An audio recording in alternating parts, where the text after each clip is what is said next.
muri Yesu Kristo mu mibabaro ye no mu rupfu rwiwe. Imana yiyungiyemo natwe niyo bayitubaraho gukiranirwa kwacu. Haleluya, haleluya. Imana ishimwe muri byose. Dushima Imana ko ariyo soko y'ubuzima bwuzuye. Yego, reka dusenge Imana tuganire ku ijambo ry'Imana. Data, mu izina rya Yesu tugushimiye kuri mwiza ibihe byose. Turagushimiye kubw'impano y'ubuzima itangaje waduhaye. Tugushimiye kubwa Kristo waduhaye. Tugiye kumva ijambo ryawe rizima, ijambo ribohora. Duciye bugufi ngo iri jambo rikorere mu buzima bwacu. Iri jambo rikize, riba imbaraga zibohora abantu benshi. Turasenze ngo ngere utuganirize Mwami. Riba inkota ikomeye ibasha gutandukanya umuntu n'ubuzima bw'icyaha. Turagushimiye kuri kumwe natwe mu izina rya Yesu. Amen.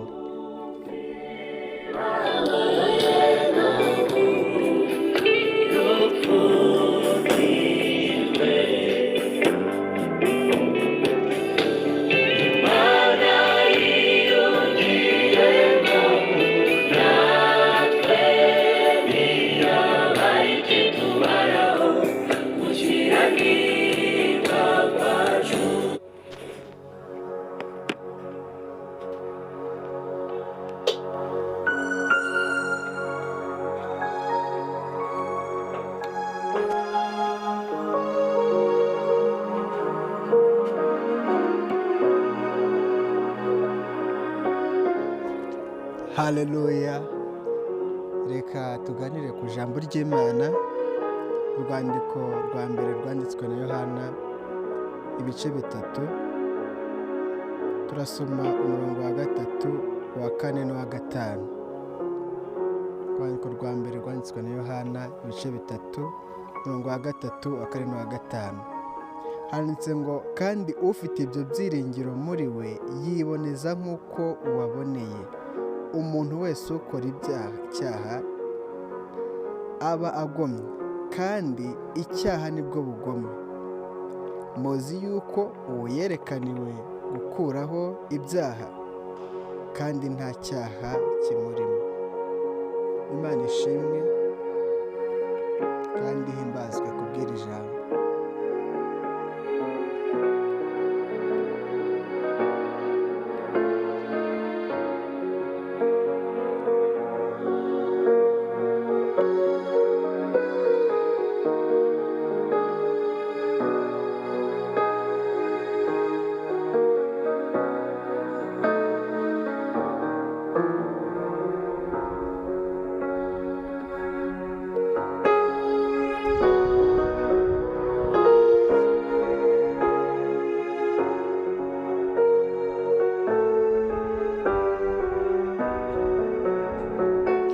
Iyo usomye mu butumwa bwiza uko bwanditswe na Matayo ibice 14, uhereye ku murongo wa 26, harimo inkuru igaragaza uburyo Yesu yasanze abigishwa be, ariko ngo ahagera arimo kugendera hejuru y'amazi, ari kugenda hejuru y'inyanja.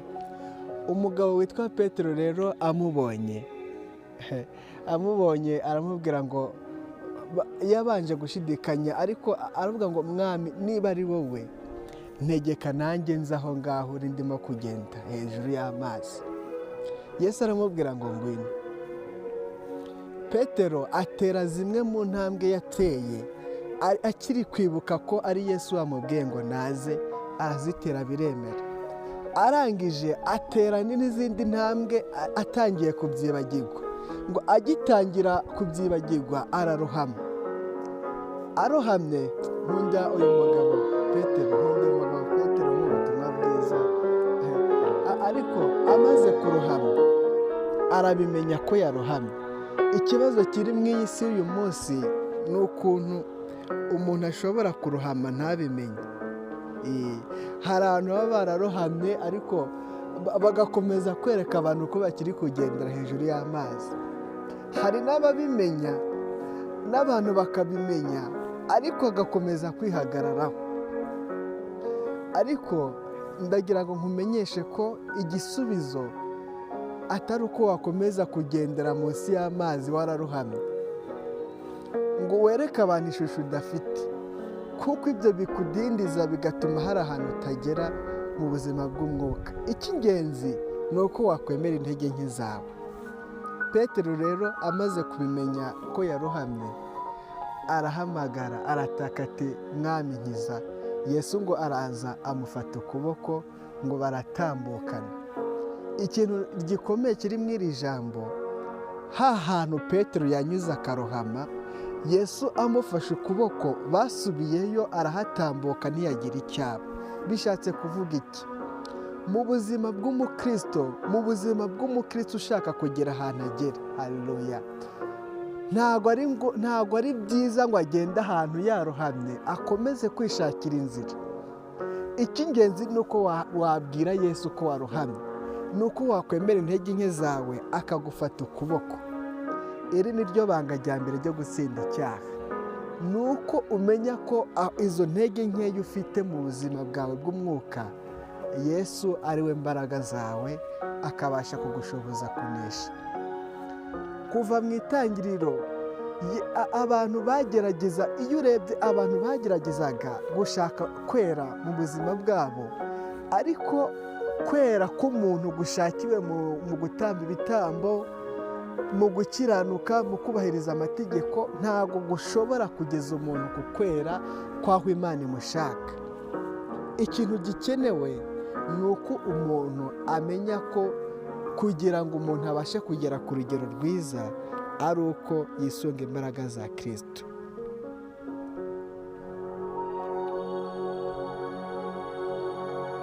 Abaheburayo ibice 12 umurongo wa 14 haravuga ngo mugire umwete wo kubana n'abantu bose amahoro n'uwo kwezwa, kuko utejejwe atazareba umwami Imana.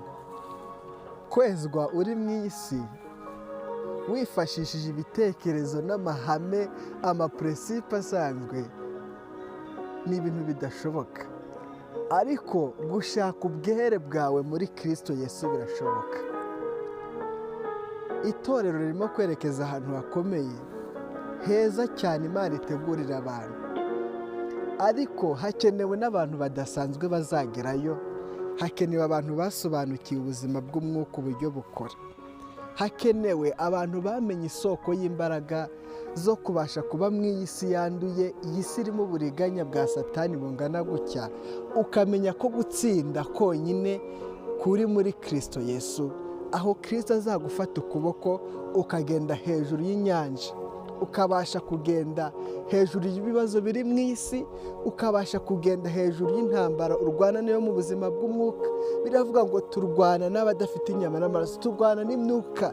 Iyo myuka ntabwo uzayigendamo n'imbaraga z'umubiri. Haleluya. No kuvuga ngo Kristo akigufata ukuboko uzagenda hejuru y'ibyo bintu bimeze gutyo, hejuru y'amazi. Amazi ahinduka nk'umuhanda, amazi ahinduka inzira yo kugendwaho ku muntu Kristo yafashe ukuboko. Imana ihabwe icyubahiro. Haleluya.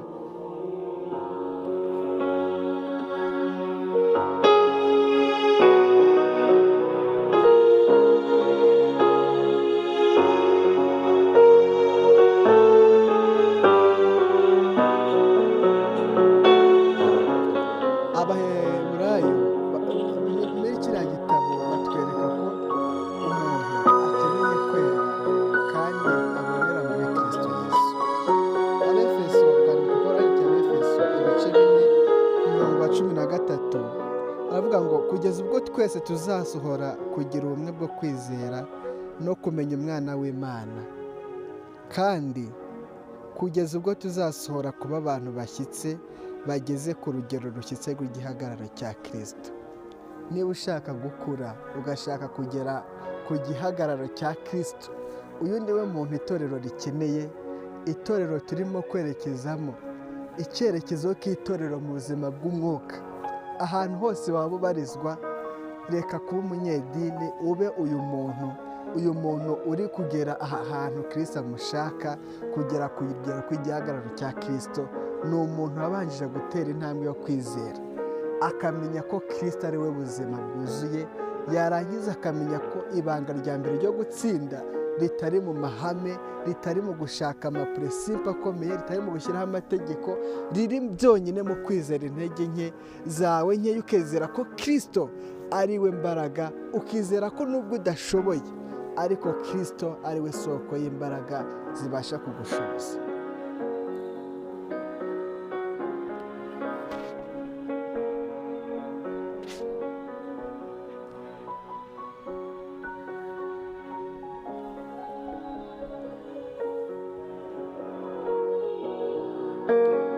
Niyo mpamvu Yohana mu rwandiko rwe rwa mbere yavuze ngo nimurebe urukundo ruhebuje Data twese yadukunze, rwatumye twitwa abana b'Imana, kandi niko turi.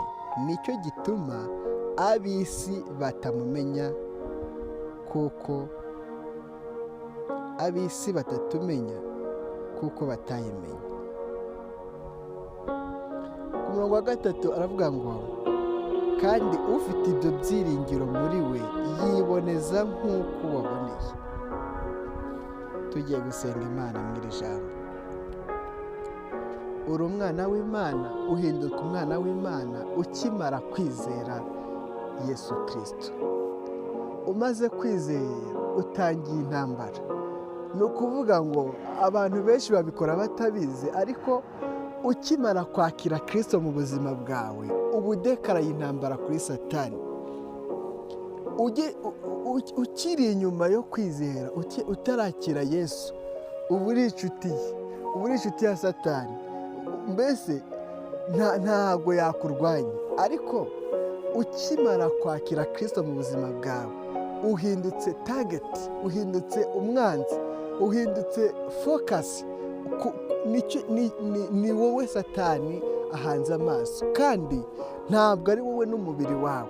Ntabwo Satani arwanya amaso n'umutwe n'amaguru n'inzara, ntabwo ari ibyo ngibyo agamije, ntacyo bimumariye. Satani ikintu ashaka, arashaka ubugingo, kuko azi neza ikintu dusigarirwa kugeraho, icyo nicyo aba ashaka kurwanya.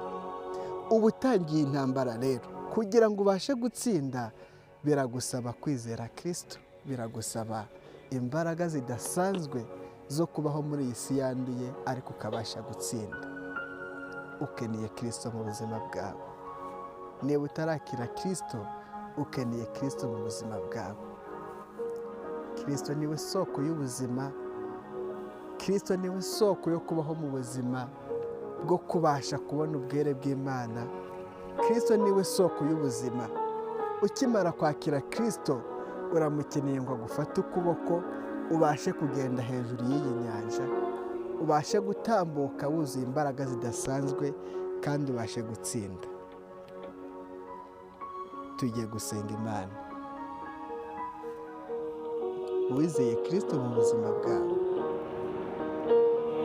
mbese uracyafite imbaraga zo kugenda hejuru y'inyanja nk'uruhame? Ko abantu bakubona nk'umuntu ukiri kugenda hejuru y'inyanja, koko niko biri, cyangwa wararohamye ukomeza kwereka abantu ko uhagaze?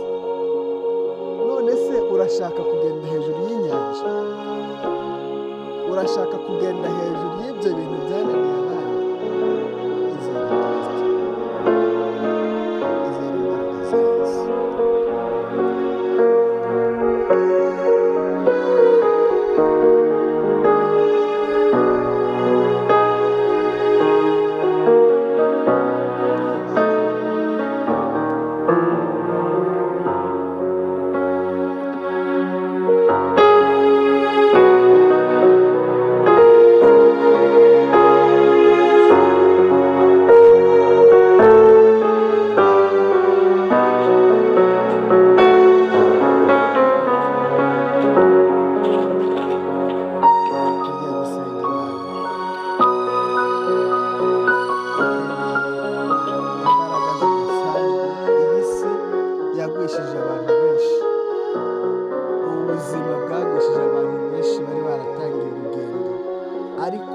Kristo yafashe ukuboko ntabwo yakwemera ko arohama, ntabwo ashobora kurohama Kristo amufashe ukuboko.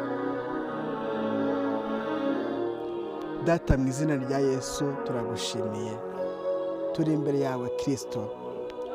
Hari abantu barohamye bagwa mu nyanja, bagwa muri iyi si, isi irabanduza, bava mu rugendo ariko bakomeza kwereka abantu ko bagihagaze. Ariko uyu mwanya duciye bugufi Kristo kugira ngo ukorere mu buzima bwacu. Fata ukuboko uyu muntu Kristo, uyu muntu wizeye, umufate, umuyobozi ubwiza bwawe Mwana, umubashishe kugenda hejuru y'iyi nyanja. Turasenze kugira ngo iri jambo Kristo ryemeze uyu muntu kandi acishwe bugufi n'imbaraga zawe. Mwuka wera atangira kurere mu buzima bwe. Turigisenga Mwana, turasenze ngo imbaraga zawe zihagarike ibitero bya Satani k'uyu muntu. Turasenze ngo Umwuka wera akomeze kumwihishura mu bicuku bya nijoro, amuganirize, amubere ibyiringiro bizima. Duhagaritse indwara za hato na hato mu izina rya Yesu. Duhagaritse ibitero byose byatewe n'uko uyu muntu yarohamye akagwa mu nyanja Kristo, akajya ku byanduye byo mu nyanja, akanywera amazi mabi mw'iyi nyanja. Turamusengeye ngo umuzahure Kristo, umuhe ubuzima bushya bwuzuye kandi umwambike imbaraga zawe. Turamusengeye ngo umubere muganga, umubiri ube muzima kandi n'umwuka ube muzima. Turagushimiye kuri Imana itwumva kandi twitayeho. Uganire natwe, ubuzima bwacu bwose tubusize mu biganza byawe ngo tubere byose Mwana. Uri Imana nziza, ntabwo uhemuka, ntukora nk'abantu Mwana. Turagushimiye kuri kumwe natwe, komeza uganire natwe kandi ijambo ryawe rikorere mu buzima bwacu mu izina rya Yesu. Amen.